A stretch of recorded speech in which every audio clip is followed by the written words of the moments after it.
माननीय राजसाहेब आल्याच्या नंतर हा मोर्चा सुरू.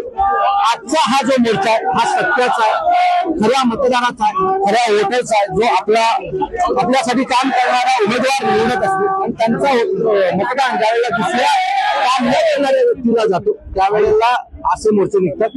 आजच्या मोर्चानंतर निवडणूक आयोगाला आमची दखल घ्यावी लागेल, नाही तर जे नेपाळमध्ये झालं ते भारतातल्या प्रत्येक निवडणूक आयोगाच्या कार्यालयावर होईल एवढं खात्रीने सांगतो. निश्चितपणे तुम्हाला सांगतो, आता जनता जागृत झालेली आहे.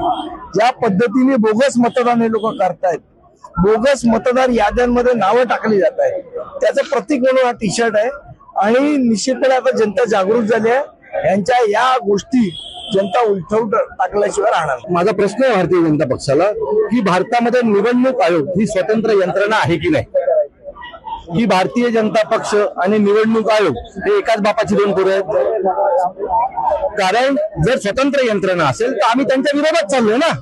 आमचा मोर्चा हा भारतीय जनता पक्षाच्या विरोधात नाही येणारचा. निवडणूक हे तुमच्या पोटात काय दुखतं? याचं कारण असं आहे की लायकी नसलेली लोक जी निवडून आलेली आहेत त्यांच्या मनात एक भीतीचं वातावरण तयार झालंय की या मोर्चानंतर जर याद्या नीट झाल्या, बॅलेटवर मतदान झालं तर यांचे डिपॉझिट जप्त होतील. आणि त्या रागातनं किंवा त्या काळजीतनं हे त्यांनी जे असत्याचा मोर्चा काढला तो काढलेला हरकत नाही. नेहमीच असत्यावर सत्याचा विजय होतो. आम्ही असत्यावर सत्याचा विजय मिळवल्याशिवाय राहणार नाही. आम्हाला जे करायचं ते आम्ही करणार. आणि आम्ही प्रश्न निवडणूक आयोगाला विचारतोय. याच्यामध्ये भारतीय जनता पक्षाने चोंबडेपणा करायची गरज नाही.